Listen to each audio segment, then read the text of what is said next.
Hello students, let's complete the chapter number 7 of history, that is print culture and modern world. So we are on the second part of this chapter. So let's start with India and the world of print. So that means how this printing culture started in India. So let's start with the manuscript. As I told you, manuscript mean the books that are written manually with hand. So this is the history of India. जब manuscript लिखी जाती थी India में, तो इसमें हमारा एक chapter, इस पैराग्राफ में क्वेश्चन हमारा बनता है, what are the features of manuscripts. Okay, तो हेयर यू कैन स्टार्ट के India had a rich and old tradition of hand written manuscripts. And किस लैंग्वेज में थे? संस्कृत, अरेबिक, पर्शियन लैंग्वेज में एंड अदर लोकल लैंग्वेजेस में manuscript लिखी जाती थी. फिर सेकेंड पॉइंट आप कर सकते हो, मैन्यूस्क्रिप्ट जो लिखी जाती थी that are copied on palm leaves or handmade papers. Then the pages were sometimes beautifully illustrated. Illustrated mean, this example they have given, this is the illustration. They have decorated the pages.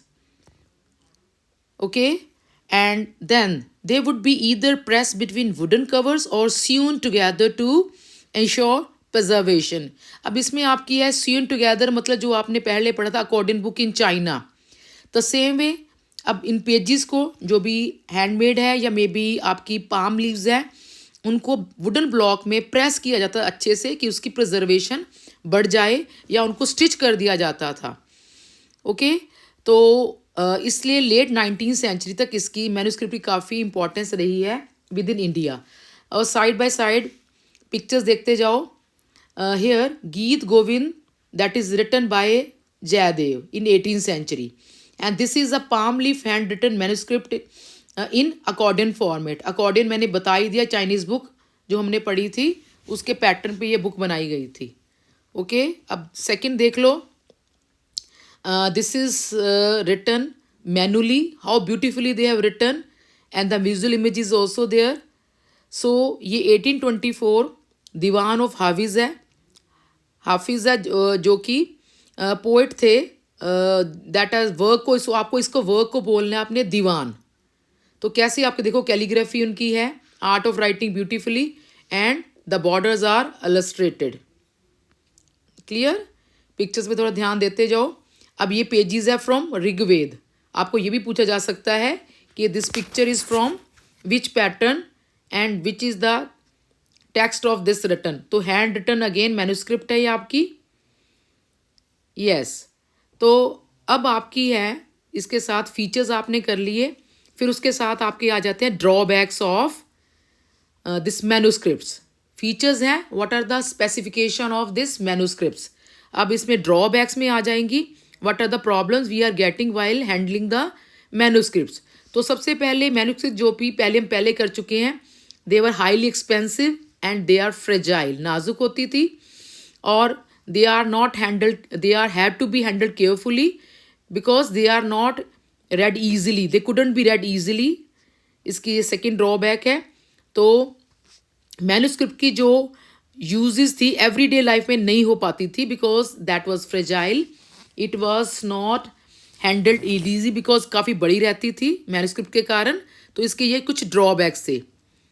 तो pre colonial period, British के आने से पहले बंगाल में एक ऐसा network था जिसमें प्राइमरी स्कूल्स थे और स्टूडेंट जो टेक्स्ट रीड नहीं करते थे because whatever the teacher have given to them the text, they are only revising that, या maybe they are writing on their notebooks. मतलब बिना कुछ देखे, बुक्स रीड किए बिना ही उनको एजुकेशन मिलती थी, specially in the Bengal region में.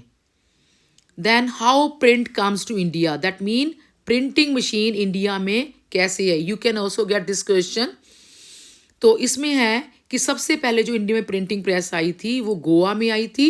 जो पोर्तुगीज मिशनरीज थे वो मिड 16th सेंचुरी में इसको मशीनरी को, इस प्रिंटिंग मशीन को लेके आए थे.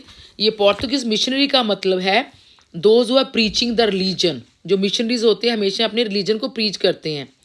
तो जब गोवा में, जैसे आपको पता होना चाहिए कि पोर्तुगीज़ के अंडर काफ़ी देर गोवा रहा है, तो शुरू में ही गोवा में जब वो आए थे तब उन्होंने ये प्रिंटिंग प्रेस वहाँ पे लेके आए.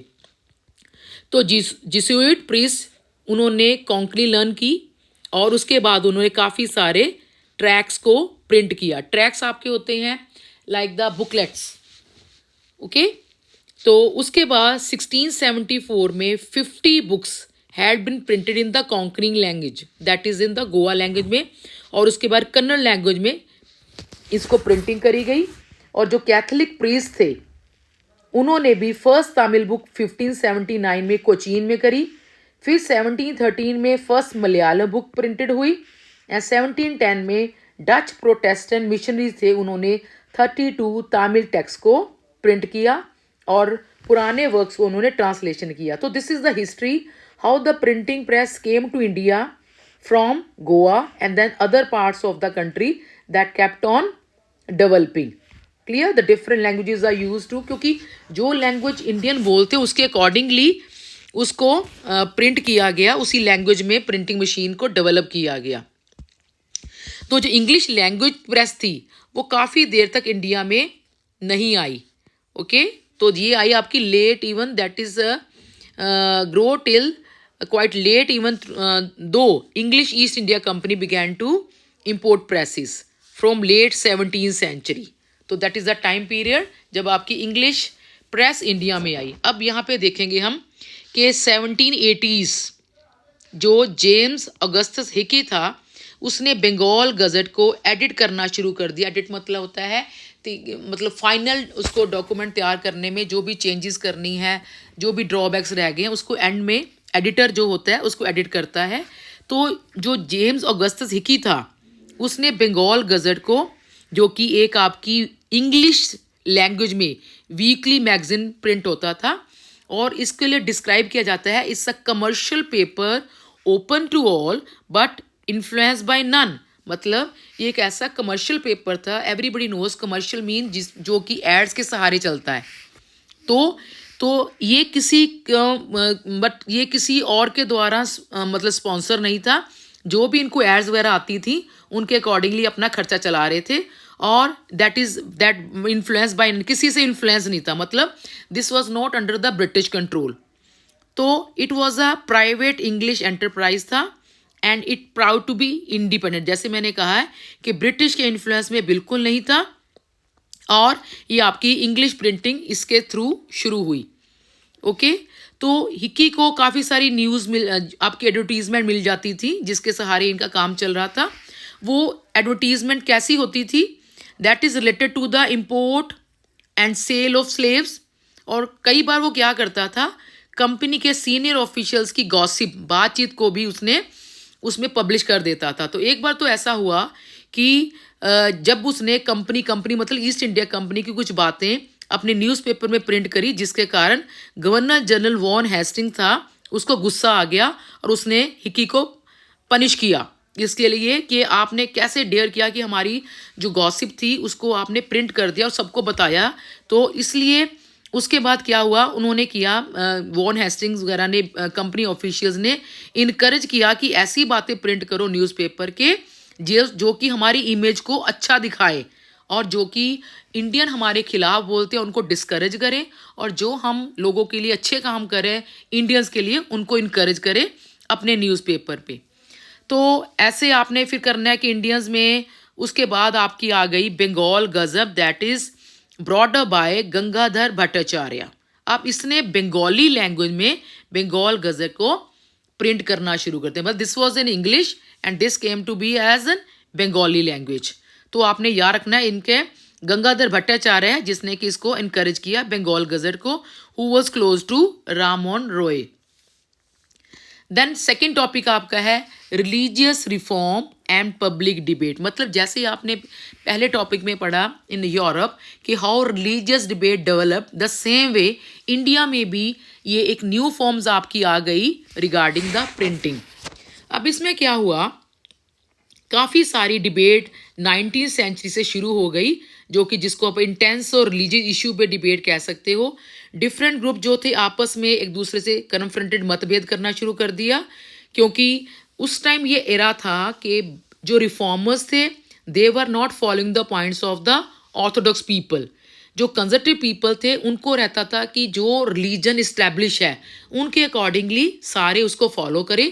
लेकिन जो रिफॉर्मर्स थे, रिफॉर्मर्स में आप नाम कह सकते हो ईश्वर चंद्र विद्यासागर, राजा राम मोहन राय, विवेकानंद, तो ये चाहते थे कि जो कंजर्वेटिव पीपल है वो हिंदू धर्म को गलत प्रचार करके उसके काफ़ी सारे रिचुअल्स को और प्रमोट कर रहे हैं, जबकि उनको चाहिए कुछ रिफॉर्म करने। जैसे आपने मार्टिन लूथर पढ़ा था कैथलिक चर्च वाला, उसके अकॉर्डिंग उसने रिफॉर्म्स इस्टेब्लिश किए थे। इसी में वही चीज़ कह रहे हैं कि यहाँ पे आपके रिफॉर्मर्स और जो कंजर्वेटिव पीपल हैं हिंदू ऑर्थोडॉक्सी के और मुस्लिम के, उन्होंने इसको काउंटर इन्फ्लुएंस डाला कि how can you dare to give the reforms in the religion. तो ऐसे जो डिबेट डिस्कशन चलती रही, उसको प्रिंट में लेके लोगों तक लेके आया गया through the printing one. Clashes of views opinions उसमें इस्टेब्लिश किए गए। अब इन्होंने इस पैराग्राफ में बताया है कि हिंदू रिलीजन के लिए काउंटर इम्पैक्ट और द फेवर इम्पैक्ट कैसे शुरू हुए। अब नेक्स्ट में उन्होंने बताया है कि मुस्लिम लोगों ने कैसे अपने रिलीजन को बचाने के लिए प्रेस का यूजेस की। तो इसमें आपका है कि इंटेंस कंट्रोवर्सीज, मतभेद जो शुरू हुई between social and religious reformers and Hindu orthodoxies. मतलब किस में डिबेट चल रही थी, एक तो थे रिफॉर्मर्स, दूसरे थे हिंदू ऑर्थोडॉक्सी जो पुराने ख्याल के लोग थे।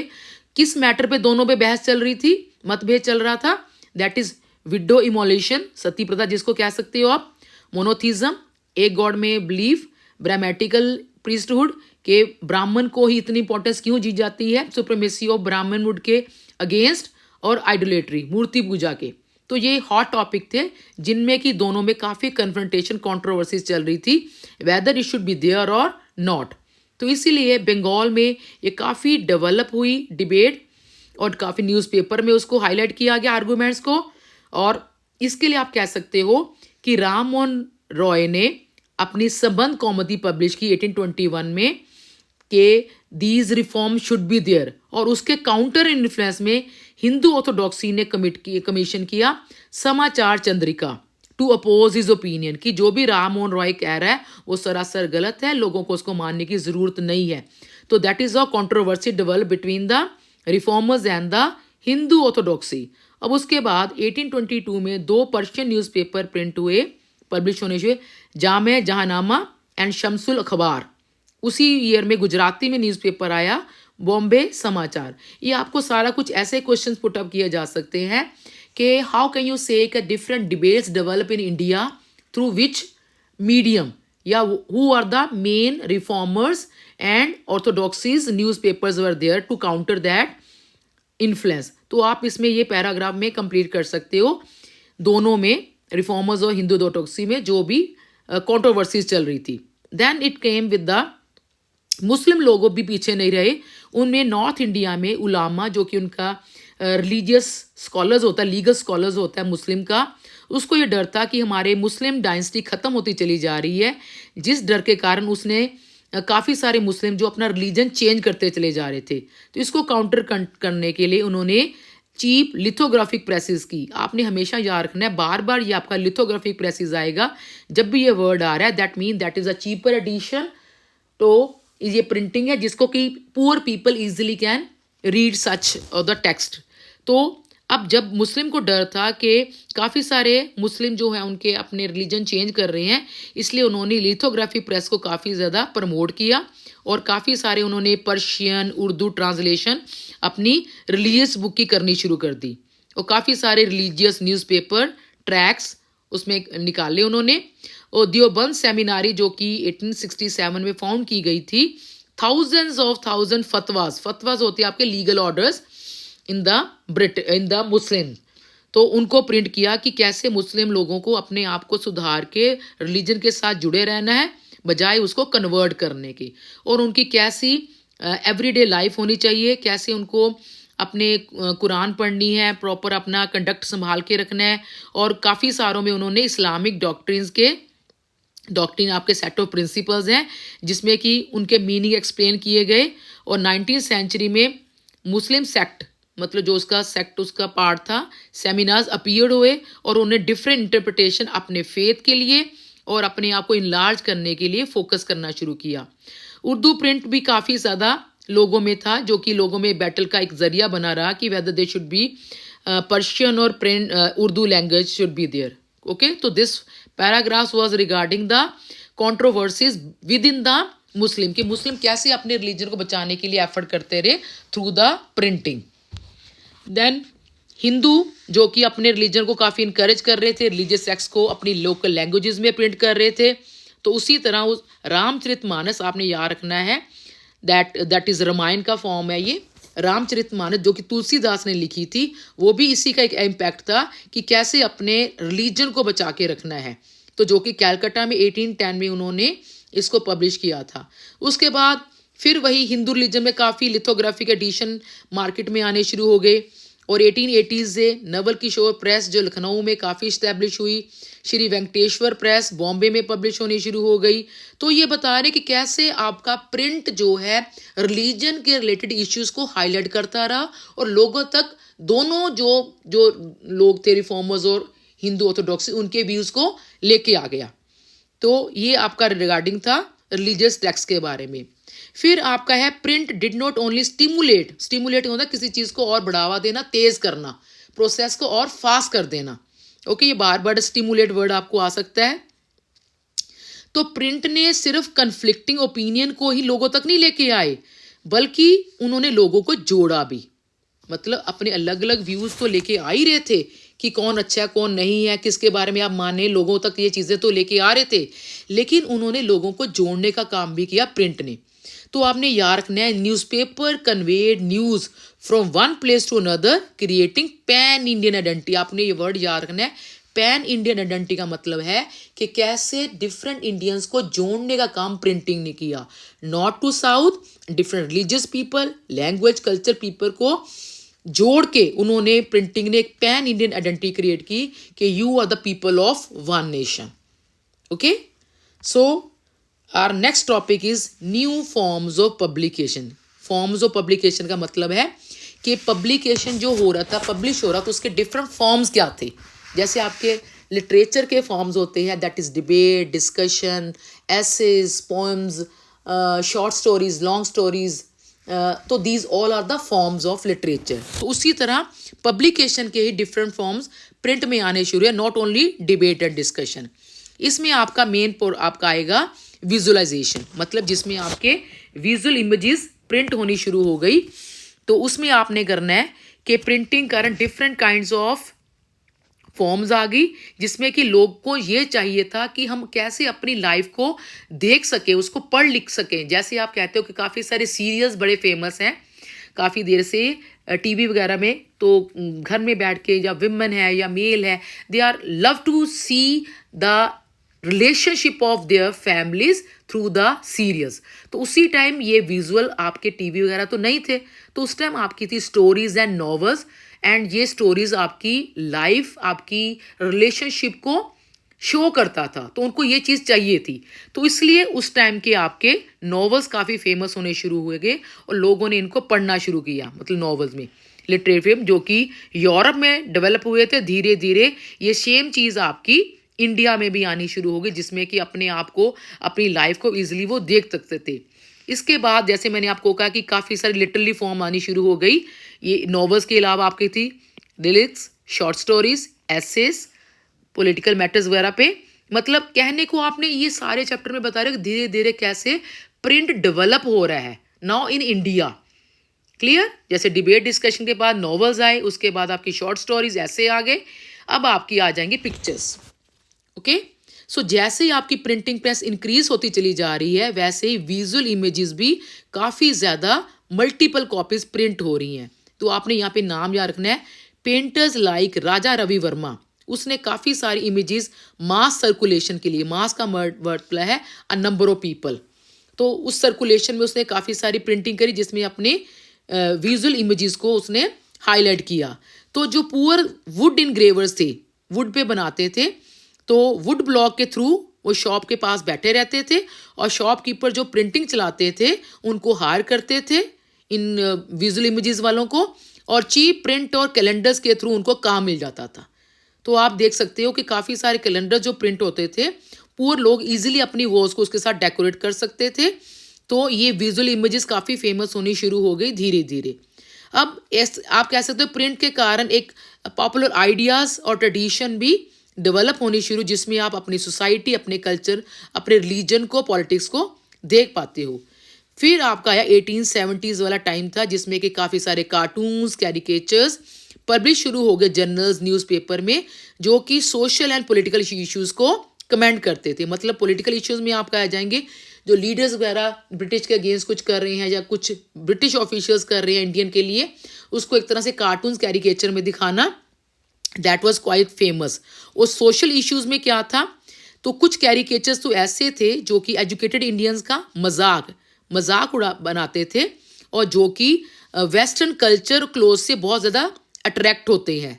जैसे उन्होंने दिखाया कि इंपीरियल कैरिकेचर था, जिसमें उन्होंने दिखाया, इसमें चलो नहीं है, तो यू कैन सी उन्होंने उसमें दिखाया कि कैसे जो इंडियंस हैं धोती तो डाल रहे हैं, धोती के साथ उन्होंने कोट डाल के और साथ में अपने हाथ में अम्ब्रेला पकड़ी हुई है और ऊपर अम्ब्रेला हैट डाली हुई है। तो that is the combination of Indian and western culture. तो अपने आप को ना तो पूरा इंडियन बना पाते हैं और ना ही वेस्टर्न, तो ये कॉम्बिनेशन था इंडियन और वेस्टर्न का, जिसको कार्टून के थ्रू उन्होंने मजाक बना के दिखाया। ये इंडियन पढ़े लिखे ऐसे हैं कि जो अपना कल्चर भी साथ रखे हुए हैं और वेस्टर्न कल्चर की तरफ कैसे अट्रैक्ट होते चले जा रहे हैं। तो ये सारा कार्टून कैरिकेचर में उन्होंने इंडियन कल्चर को दिखाया। तो आपको याद रखना है कि दिस इज ऑल्सो इमेज। तो ये आपकी Raja Ritudhwaj rescuing princess Madalasa captivity of demons है बाय रवि वर्मा। तो रवि वर्मा ने इसको प्रिंट किया है। दैट इज़ काफ़ी सारे मैथोलॉजिकल पेंटिंग को उन्होंने राजा रवि वर्मा ने अपनी प्रेस में प्रिंट किया। उसके बाद आपका आता है जी, जैसे आपने यूरोप में पढ़ा women and print, the same way India में विमेन कैसे फैसिनेट हुई प्रिंट से और कैसे उन्होंने अपनी लाइफ को अपने नॉवल के थ्रू, अपनी स्टोरीज के थ्रू लोगों तक लेके आए। ओके, तो अब आपको सबसे पहले याद रखना है कि विमेन के साथ लिटरेसी रेट कितना हाई था, क्योंकि मोस्टली हमारे इंडिया में लिटरेसी रेट इतना ज़्यादा हाई तो नहीं था, लेकिन धीरे धीरे आपने देखना है कि विमेन की जो रीडिंग वगैरह थी, कल्चर था, उसको प्रमोट करने में ज़्यादा हाथ था लिबरल हस्बैंड्स का और फादर्स का। उन्होंने काफ़ी प्रमोट किया विमेन कल्चर को घर में पढ़ने के लिए और उनको पढ़ाने के लिए काफ़ी ज़्यादा एफर्ट करे, specially in the middle class families में। और काफ़ी ने उनको स्कूल में भेजा कि सिटीज़ और टाउन में जो स्कूल रहते थे कि उनकी जो विमेन फोक है दे शुड स्टार्ट एजुकेटिंग। तो काफ़ी जर्नल जो थे उसमें राइटिंग्स विमेन के बारे में एक्सप्लेन करती है कि विमेन को पढ़ना क्यों ज़रूरी है। जैसे आपको पता है अगर एक वुमन पढ़ जाए तो अपनी पूरी फैमिली को एजुकेट कर सकती है, और अगर एक मैन पढ़ना शुरू कर दे तो अपनी फैमिली को एजुकेट कर सकता है। अगर वुमेन पढ़ना शुरू कर दे, एजुकेट हो जाए, तो सारी सोसाइटी अपने आप एजुकेटेड हो जाती है। तो इसलिए ये कॉज था उनको कि विमेन को एजुकेशन देनी क्यों ज़रूरी है। तो काफ़ी सारे जर्नल ऐसे होते थे जिनमें कि सिलेबस होता था, जिसमें कि होम बेस्ड स्कूलिंग में घर बैठे अपना काम किचन में करते हुए विमेन भी अपने आप को एजुकेट कर सकती थी और धीरे धीरे अपनी फॉर्मल डिग्री भी अपने हाथ में ले सकती थी।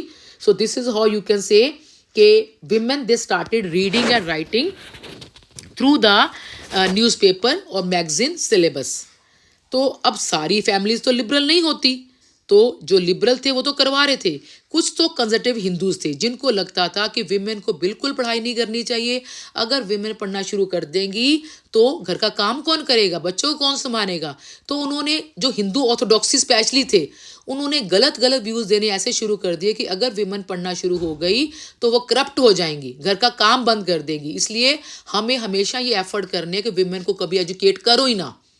और रिफॉर्मर्स ने उसमें डिबेट डाले क्यों ऐसे ना पढ़ना शुरू करें, क्योंकि विमेन की भी एजुकेशन मेल के अकॉर्डिंगली पूरी तरह से इंडिपेंडेंट होनी चाहिए। तो कईयों ने तो कंजर्वेटिव हिंदू ने इतना भी कह दिया कि अगर कोई वुमेन पढ़ लिख जाएगी तो विडो हो जाएगी। ये डरावा देने के लिए था जो कंजर्वेटिव हिंदू है कि हमें बिल्कुल भी एफर्ट नहीं करने चाहिए विमेन को पढ़ाने के लिए। और मुस्लिम वो तो कभी भी नहीं चाहते थे कि उनकी वुमेनहुड पढ़े, क्योंकि उनको लगता था कि अगर वुमेन ने पढ़ना लिखना शुरू कर दिया तो उन्होंने उर्दू रोमांसेस पढ़ने शुरू कर देने और वो करप्ट हो जाएंगी और कभी भी हमारे हाथ में नहीं आएंगी। इसलिए हमेशा कोशिश करो कि वुमेन को कभी ना पढ़ाओ।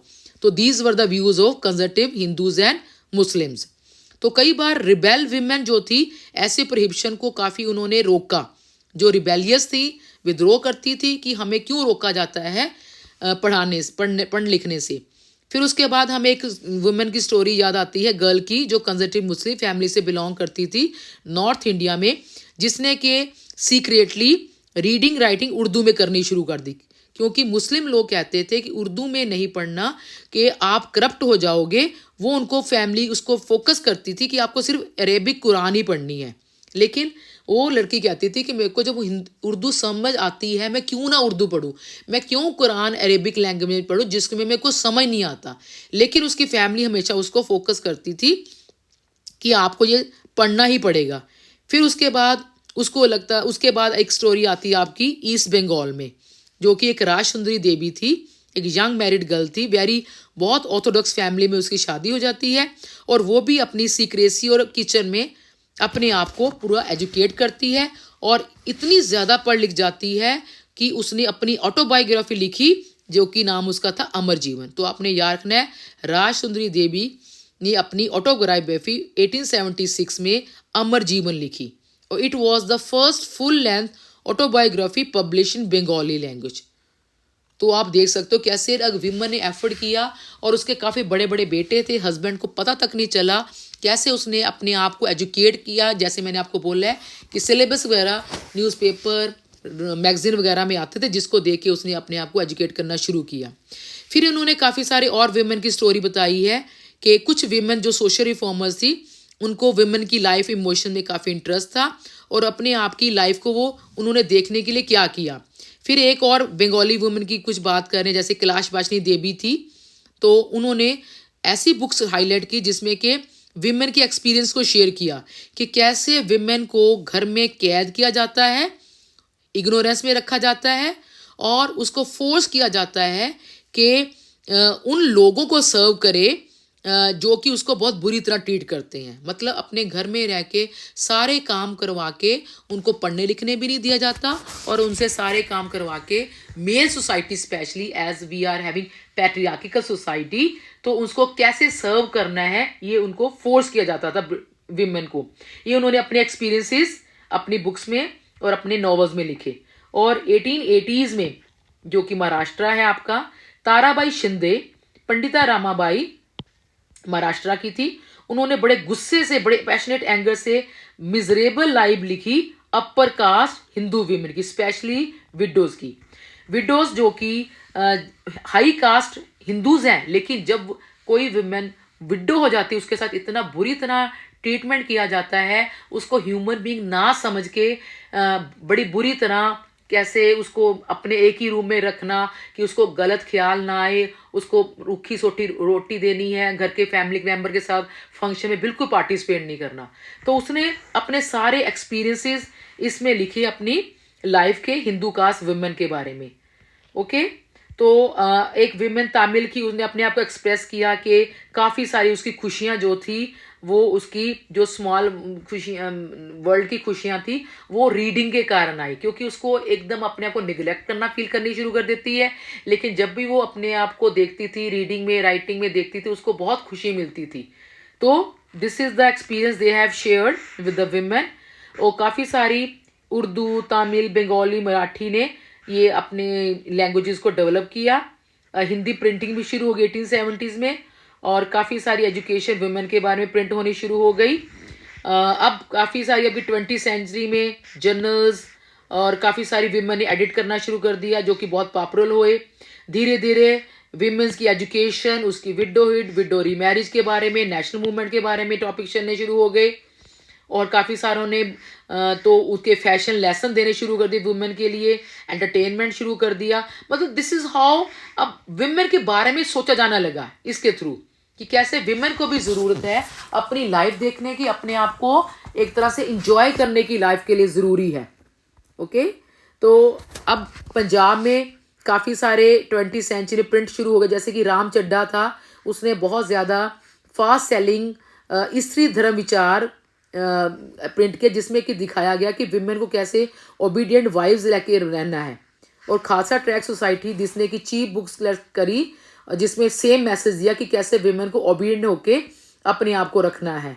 तो बंगाल में जैसे कि सेंट्रल कैलकाटा बटाला है, उसने काफ़ी सारी प्रिंटिंग इसी पॉपुलर आइडिया पे लिए अपने आप को फोकस किया।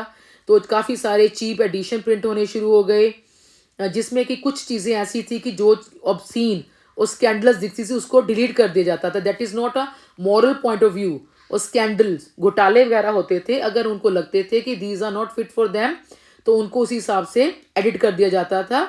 और लेट 19th सेंचुरी में काफ़ी सारी बुक्स प्रोफ्यूजली बहुत ज़्यादा मतलब प्रिंटिंग में आनी शुरू हो गई, जो कि इलस्ट्रेशन किस चीज़ की होती थी, वुड कट की, कलर्ड लिथोग्राफीज की। और पैडलर्स, सेम हमने जो पढ़ा था इंग्लैंड में, peddlers took the Batala publication to homes. इस तरह हम काफ़ी सारे बुक सेलर्स ने पैडलर्स को हायर कर दिया कि the people those who can't come to the shop, तो books can be provided to them to the their areas. तो आप बुक्स को साथ साथ आपके साथ ये देखो, पिक्चर में देखो, इसमें दिखाया गया है कि कैसे अगर विमेन पढ़ लिख जाएंगी तो वो आदमी के सिर पे बैठ जाएंगी, और जो उनकी मदर है उनको आपने कैसे उन्होंने बांध के रखना है, कैसे क्रुएलिटी से आदमी करेगा, इसलिए विमेन को तो बिल्कुल पढ़ाना नहीं चाहिए। ओके, घोर काली है। फिर इसमें दिखाया है कैसे अगर विमेन पढ़ जाती है तो कल्चर सारा का सारा आपका चेंज हो जाएगा, जिसमें कि दिखाया गया कि विमेन जो हुक्का पिएंगी और जो मैन है वो वीणा बजाएगा। तो एक तरह से आप कह रहे थे कैसे आपका वेस्टर्न कल्चर आपको इन्फ्लुएंस करेगा थ्रू द प्रिंटिंग। तो इसलिए हमें ये प्रिंटिंग में, हमें रीडिंग में तो बिल्कुल ही नहीं पढ़ना। तो ये चीज़ें उस पर फोकस करी गई। अब इसमें दिखाया गया है यूरोपियन कपल दिखाया गया है, चेयर में बैठा है, जो कि सुजेस्ट करता है कि कैफे फैमिली रोल बदल रहे हैं। The Sahib holds the liquor bottle, उसको लीकर बॉटल को पकड़ा हुआ है उसमें, और जो मेम साहब है जो वायलिन बजा रही हैं। मतलब डिफरेंट चीज़ें ये विजुलाइज की, इसको आप कह सकते हैं कार्टून्स कैरिकेचर दिखाए गए कि विमेन के या मेल के पढ़ने लिखने से आप कैसे वेस्टर्न कल्चर के तरफ इन्फ्लुएंस हो रहे हो। तो अपने हर एक ने अपना अपना व्यू पॉइंट दिया। अब जो प्रिंट था पुअर लोगों के लिए कैसे वो पब्लिश हुआ, जैसे आपने पढ़ा प्रिंट वुमेन का क्या रोल था, अब प्रिंट में है पुअर पीपल का क्या रोल था। इसमें आपने एक बात याद रखनी है, पुअर पीपल के साथ आप स्कॉलर्स की बात भी कर सकते हो कि कैसे स्कॉलर्स ने पुअर लोगों के लिए लिखना शुरू कर दिया। दोनों पॉइंट आपके इसमें बन जाएंगे, साथ साथ देखते रहना। स्कॉलर्स बीच ही में आएंगे, तो कैसे उन्होंने पुअर लोगों के लिए प्रिंटिंग शुरू करी। तो काफ़ी सारे चीप लिथोग्राफी प्रेसेस शुरू हो गई, जिसमें कि पुअर लोगों के लिए बड़े चीपर रेट पे बुक्स प्रिंट करी गई कि वो ईजिली उसको परचेज कर पाए। और आपने ये भी देखना है कि पब्लिक लाइब्रेरीज ओपन होनी शुरू हो गई 20th सेंचुरी तक, काफ़ी सारी लोगों की एक्सेस बुक्स की बढ़ गई। और ये आपकी सिटीज़ टाउन्स में काफ़ी लाइब्रेरीज ओपन हो रही हैं, काफ़ी प्रॉस्पर्स विलेजेस में लाइब्रेरीज ओपन हो रही हैं। और जो रिच लोग थे वो काफ़ी हद तक अपनी लाइब्रेरीज को खुलवाते थे अपने को शो ऑफ करने के लिए, मैं सोसाइटी के लिए अच्छे काम कर रहा हूँ। तो काफ़ी लोकल पैटर्न्स थे जो लाइब्रेरीज को ओपन करवाते थे। और लेट 19th सेंचुरीज में कास्ट डिस्क्रिमिनेशन इशू शुरू हो गए। तो इसमें आपने याद रखना है, दीज आर द स्कॉलर्स, जैसे जिन्होंने स्कॉलर्स ने कास्ट सिस्टम के लिए लिखा। कौन से स्कॉलर्स थे? तो सबसे पहले है Jyotiba Phule, this is a male, don't get confuse, this is a female. तो ज्योतिबा फूले जो कि मराठा थे, उन्होंने लो कास्ट के लिए प्रोटेस्ट मूवमेंट शुरू की, उनके लिए लिखा, और उन्होंने अपनी गुलामगिरी बुक लिखी। याद रखने आपने 1871 में ज्योतिबा फूले ने लो कास्ट लोगों के फेवर करते हुए उनके लिए प्रोटेस्ट के लिए ये गुलामगिरी बुक लिखी। और 20th सेंचुरी B.R. अम्बेडकर जो कि महाराष्ट्र के ही हैं, और E.V. रामास्वामी नेकर, उनका नाम है E.V. रामास्वामी भी लिख सकते हो और नेकर भी लिख सकते हो। उन्होंने मद्रास में, जिसका नाम E.V. रामास्वामी नेकर का दूसरा नाम है पेरियार, गॉट इट। तो E.V. Ramaswamy is also known as Periyar, उन्होंने भी कास्ट सिस्टम के बारे में, जो कि मद्रास से बिलोंग करते थे, उनके बारे में लिखा। तो काफ़ी सारी लोकल प्रोटेस्ट मूवमेंट भी पॉपुलर करी गई, जिसमें कि उन्होंने पुअर लोगों के बारे में, कास्ट सिस्टम के बारे में लिखा। तो ये सारे आपका कास्ट सिस्टम के रिगार्डिंग थे। अब आपका आ जाएगा पुअर लोगों के लिए इस पैराग्राफ में। तो पुअर लोगों के लिए अब यहाँ पे है कि जो वर्कर्स फैक्ट्रीज में थे तो वो भी काफ़ी ओवरवर्क थे, तो उनमें एजुकेशन काफ़ी कम थी। तो अब इस पे काशी बाबा थे जो कि कानपुर में मिल वर्कर थे, उन्होंने पढ़ा लिखा और उन्होंने छोटे और बड़े का सवाल 1938 में पब्लिश किया, जिसमें क्या शो किया उन्होंने, the link between caste and class exploitation. हमेशा आपने याद रखना है जहाँ वर्ड आपका कास्ट आता है that means upper caste, low caste, जब क्लास वर्ड आता है that means rich and poor. Got it. तो काशी बाबा ने छोटे और बड़ा सवाल में ये लिखा कि कैसे कास्ट और क्लास वाले, जो उनका एक लिंक दिखाया कि कैसे ये एक्सप्लॉयट करते हैं लो कास्ट पीपल को और पुअर लोगों को, उनके बारे में दिखाया। फिर कानपुर मिलर वर्कर था, उसने अपनी पोम्स लिखी जिसमें कि सुदर्शन चक्कर के अंडर उसने अपनी पोम्स लिखी, that is again the same message. तो उन्होंने एक सच्ची कविताएं लिखी सबको, मतलब जब वो सुदर्शन चक्कर उन्होंने किया उसमें सारी कविताओं को इकट्ठा करके एक बंच बनाया जिसमें उसका टाइटल दिया सच्ची कविताएं। फिर है 1930s में बेंगलोर के कॉटन मिल वर्कर में लाइब्रेरीज ओपन करी अपने आप को एजुकेट करने के लिए। फिर बॉम्बे वर्कर्स में सेम काम किया, तो काफ़ी सारे रिफॉर्मर्स उसको स्पॉन्सर करते थे। ओके, तो लिटरेसी लेके आने में लिए, सेम नेशनलिज्म का मैसेज डालने के लिए। तो इसमें आप देख रहे हो कि कैसे उन्होंने पुअर लोगों ने अपने आप को एजुकेट भी किया और अपने लिए लाइफ के बारे में लिखना शुरू किया। तो now come to the last topic of this chapter, that is print and censorship. तो सेंसरशिप का मतलब होता है कि आप गवर्नमेंट की नॉलेज के बिना, गवर्नमेंट की अप्रूवल के बिना कुछ प्रिंट नहीं कर सकते।